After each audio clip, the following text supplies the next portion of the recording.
I'm feeling so incredibly motivated after getting the ceiling in to push forward on the finishing the walls and ceiling portion of this build. There's obviously still a lot of cabinetry work to be done. There's plenty more work done on this van, but I'm just really ready to seal the walls up. So I'm gonna start on that process now. It's gonna start raining. Let's go in the van where it's insulated and you can hear me better. Now, I don't think the walls are gonna be too terribly tricky, but I've said that about literally every part of this build so far, so I guess the devil's in the details, we'll get down to it. But basically what we need to do here is frame out some window boxes, and I've said that a couple times. Let me show you what I'm talking about. So here's our window. Please ignore the giant bundle of cables. For our finished windows, I don't want any of this metal exposed. And so when I say building out a window box, I mean a box that sits inside of this framing, that is also inside the perimeter of this window, that forms a top, side, and bottom around this gap that leads behind the framing here. And the way I plan on doing that is by adding another horizontal support, and I'm just going to visually eyeball this to create a flat plane surface that is even with the metal framing around this window, because I want to preserve as much real estate as possible on the glass. Once I put another furring strip across there and one across here, then I'll be able to start cutting and scribing individual boards that match the contour of the window. We'll do top and bottom, and then we'll put sides in just like a regular window. Now on these vertical strips, I did already line up the outside of the window, so these are fine. My window boxes will definitely be going from this strip to that strip. I just need to cut in the vertical in between my header here and where I had to secure my frame rail to this beefier part of the window.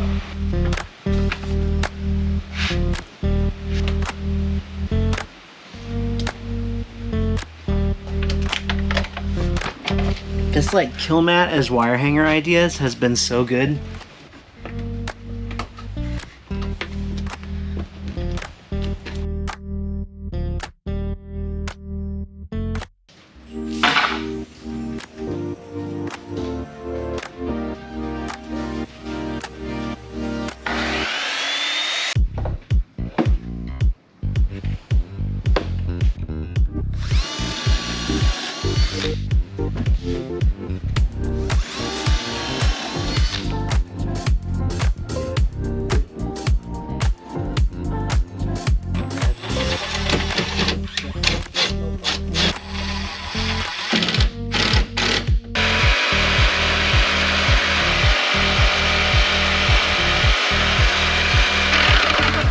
This thing is gonna be my favorite tool in the whole shop. This cheap piece of junk, it's so good. Back and forth, back and forth.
My plan for today is to get the big windows boxed in.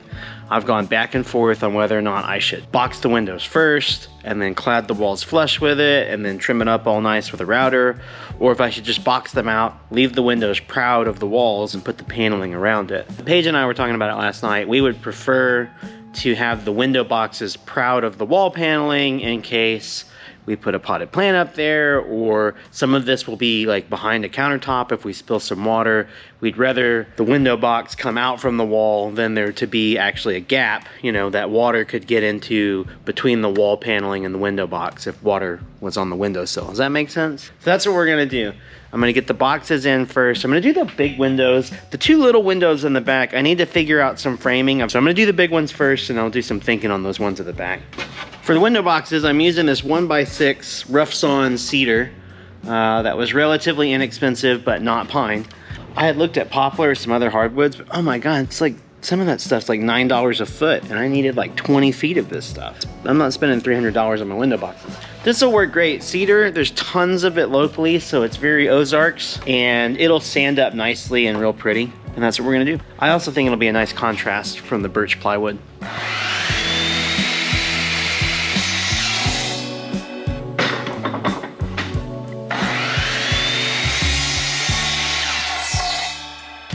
Now in a previous video when we did the subfloors, you guys saw me build a scribe tool out of some scrap wood. And you could do that here too.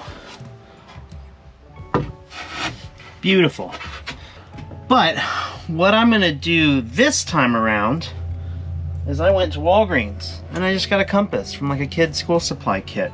This is gonna be able to give me a much tighter scribe than building one out of wood. And you just set the depth and keep this parallel, then you scribe it. And honestly, this window is pretty much flat enough that I could get away without doing it. But I am gonna just set my depth here to the biggest gap, okay? And then I'm just gonna work down the wood. So, you know, this is a cheap one. One that locks would be even better.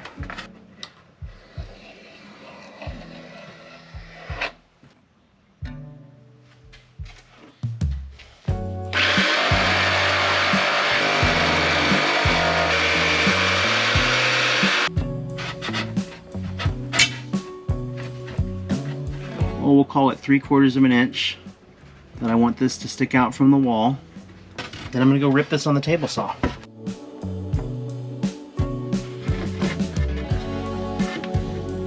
This will be a very intricate process. I don't mind having screws in the rest of the window box, but for the sill here, I would love for this to just be a nice, flat, clean surface that I'll sand down. That means that what I'm going to do is actually nail it in to my support strip on the bottom piece here.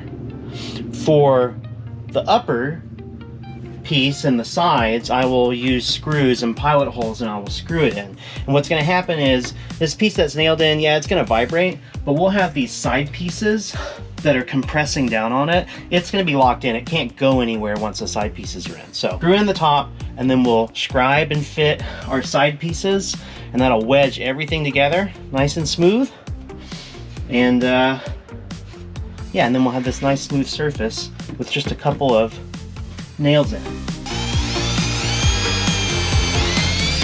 All right.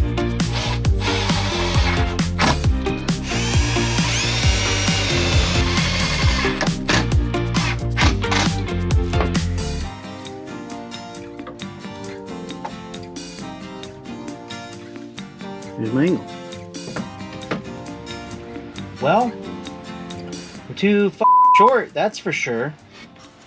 Wow, this is going to be absolutely monster scribe.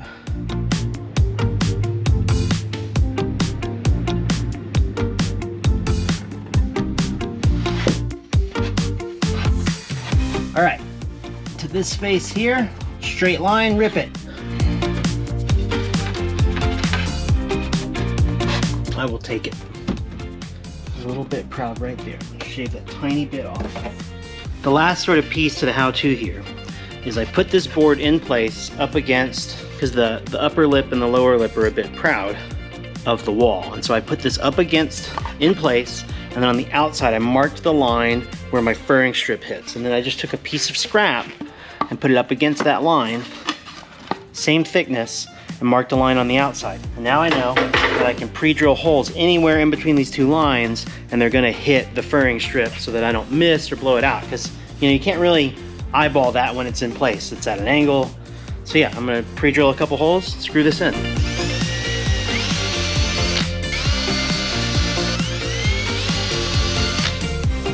And I'm just marking the holes with this. I'm gonna put it in there, put it up against the wall, and then I'll see my spots, and then I'll come through all the way and countersink, and then it'll pre-drill a plywood hole into my furring strips because those are pretty thin and they're cracking. I don't want to go ahead and all the way auger this out in case I miss. So yeah, put this up, hold in place, drill all the way through, countersink, put a screw in, then we're good to go.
We've gotten 2 out of the 5 window boxes done in this thing. That's a ton of work. But I am so stoked about how it's turning out. Like, it looks so good. Very proud of myself. My scribes got better as I went. Started off a little rough, but like everything's nice and tight. And I think it's gonna look great when the wall cladding is in around it. And as you can see, I'm in a different shirt because it's been a multi-day affair, but that's mostly because I'm working in the morning after I drop Henry off at school. I'm doing my day job, working a little bit in the evening, working on my lunch break, maybe working between a meeting or two, probably taking about an hour and a half per window. So about 3 hours in, I've got one more big window to do, and then I'll start thinking about the windows in the back.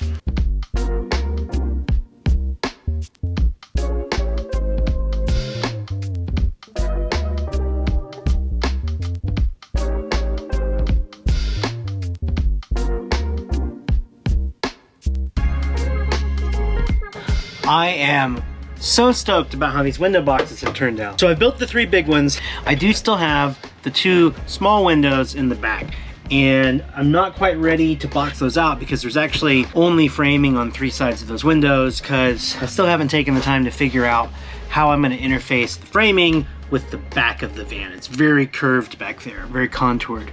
But I've stared at it for a minute and I think I've come up with a good enough solution.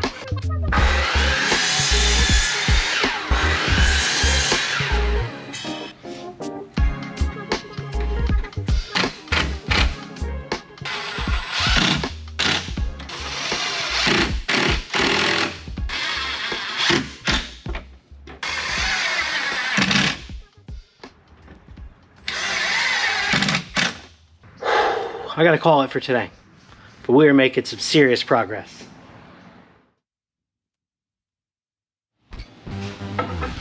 Searching for distraction, a velvet sky. You're so much more than I see. Way more than me.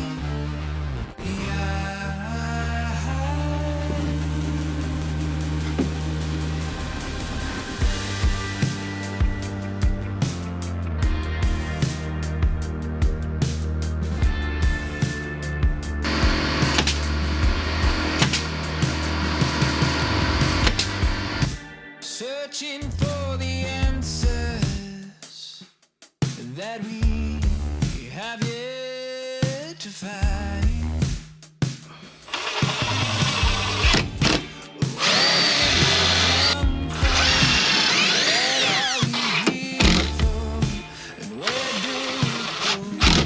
The window boxes are finally framed out. Paige and I just got back from the lumber store, got some additional paneling. Gonna take a little bit of a break, start paneling these walls.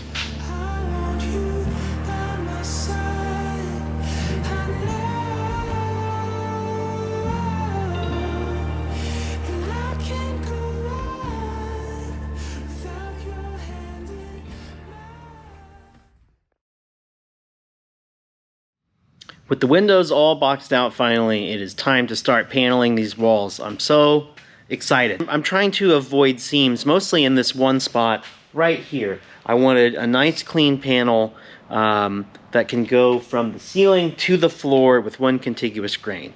I don't need that for the rest of the van. There will be cabinets covering seams, and so I can use scrap cutoffs to basically fill it out and have it still look nice. But this one section right here in the front, when you open the door, is going to be the one piece that has no cabinets below it.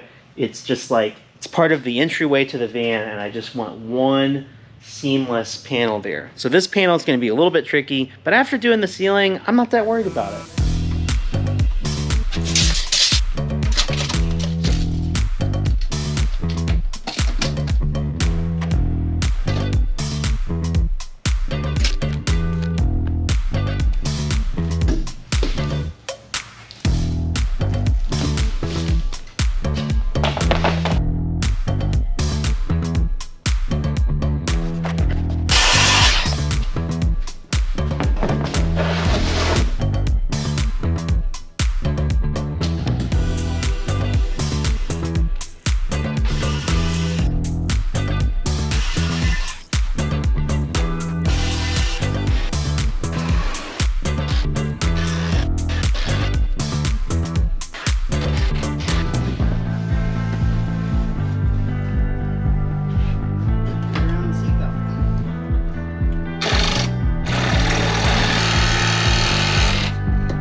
While I've got this thing out, there's a couple other cuts I'm making.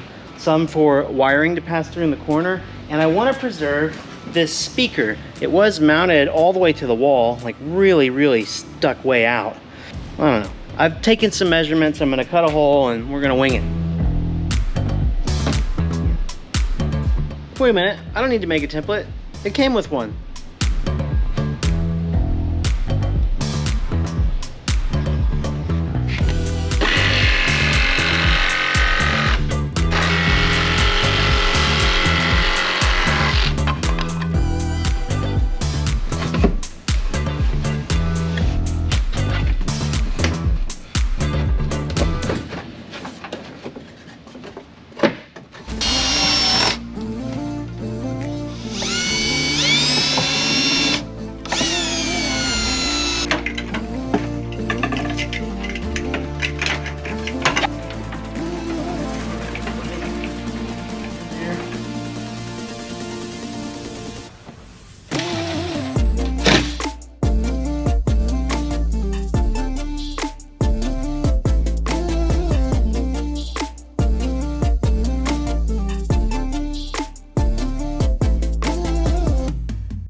That ended up being a lot trickier than I thought it was going to be. My tolerances were very tight, and it ended up fitting really well, but once it got curved and I had all the pieces over it and I was making all the bends, things started to get a little bit too tight, either along the bottom or the top or the corners. I had to sand a lot. I've still got spots where I wanted to put screws, and I just can't quite get it to bend to touch the wood, so I've got some decorative screws now. But I mean, it's totally secure and stable, and I think it looks really good. I need to walk away from it for a minute and sand my pencil marks off. Not quite how I expected it to go, but it's on there. It's a wall. I'm gonna go home. Do some more paneling tomorrow. All right, with the first panel in, I'm gonna move on to paneling the other walls. I'm not totally done with this, I don't think. There's some adjustments I probably wanna make. There's a little spot where it's interfering with the driver's seat belt up here in the corner, and there's a bump out on the wall that I didn't account for in the framing. So it's got this kind of bent out thing in the front. It totally works and it's secure, but I think I might trim a little bit off the leading edge of that. But first I wanna get the rest of this thing painted, and then I'll worry about that. Woo, it's raining hard. Days like today, super glad that I've got this enclosed shop to work in. Made a huge mistake on my cut. I was down to the last cut to box around the window, and I was supposed to do a plunge cut and just cut out the center of the window, and I accidentally cut all the way through the side, and so now my one panel is 3 panels. So I'm just gonna roll with it for now. We're gonna have seams on this wall anyway, so I'm gonna kind of put it up and see what it looks like. My only other option is cut another panel, so I'm gonna try and work with what I got first. We'll go from there. It doesn't look awful. There's a spot where like the shape of this isn't gonna quite match up because I don't have the bend of the wood to the lower spot down here. But I am gonna have an overhead cabinet over this anyway, I thought about, so like you're not gonna see it. So we're just gonna stick with that and keep going.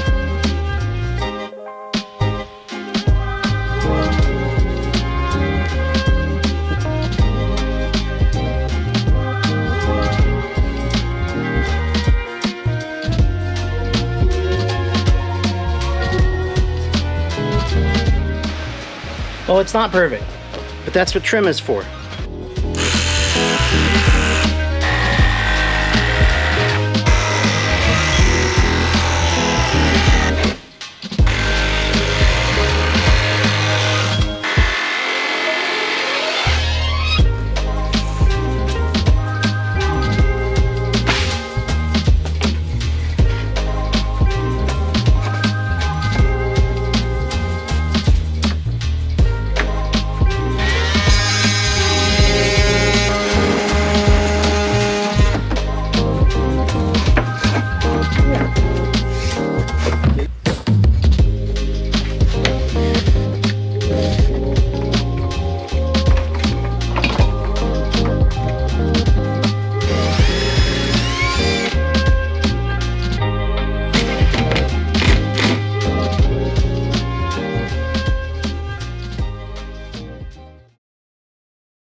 Yesterday, off camera, I decided to pull this panel off the wall as well as the panel around this window and cut the bottoms off, basically cut them at the halfway point. And I had wanted this big seamless panel here. Basically, as you bend around the corner in my framing, it does actually give a pretty nice bend. The problem is that everywhere else in the van, I'm not anchoring as far down due to the cabinetry, and there was discrepancies in those bends, and it just looked awful. And so I decided the easiest way to do this was going to be to panel the upper half and the lower half separately. Cabinets will cover most of that, and I'm going to have to trim out the windows anyway, so whatever, it's okay that there's some gaps. It's also going to make this job a lot easier to finish. That's good because it was getting really, really tedious. I've been in the darkness for 40 days.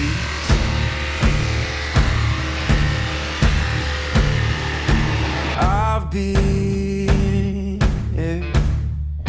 searching for holy flames, a sign to light up the way. So can you help me out? Can you help me out? I keep getting stalled out on a problem, and I've been working around it and doing, well, I can do this piece, that piece, and now it's just in the way, which is that behind the walls and in between the window boxes, there are spots where the back side of the insulation and the inside of this panel is exposed to the window on the outside just due to the framing and the windows not being straight. I was going to put kill mat in there, but then we were worried that the heat from the sun would melt the butyl and that would look bad. Paige had suggested spray painting black cardboard, which was a pretty good idea, and it was just kind of stressing me out, thinking, well, that might not look good either if it comes loose. And then I came up with a solution, which is that in my office, I built a podcast studio a couple years ago, and I bought like hundreds of square feet of these foam panels, and I have tons extra. They're sound deadening, they're black, and I'm gonna stuff these in the window boxes up against the window, and I think it's gonna look great. Can you help me out? I've been scared to look. Oh yeah, that looks awesome.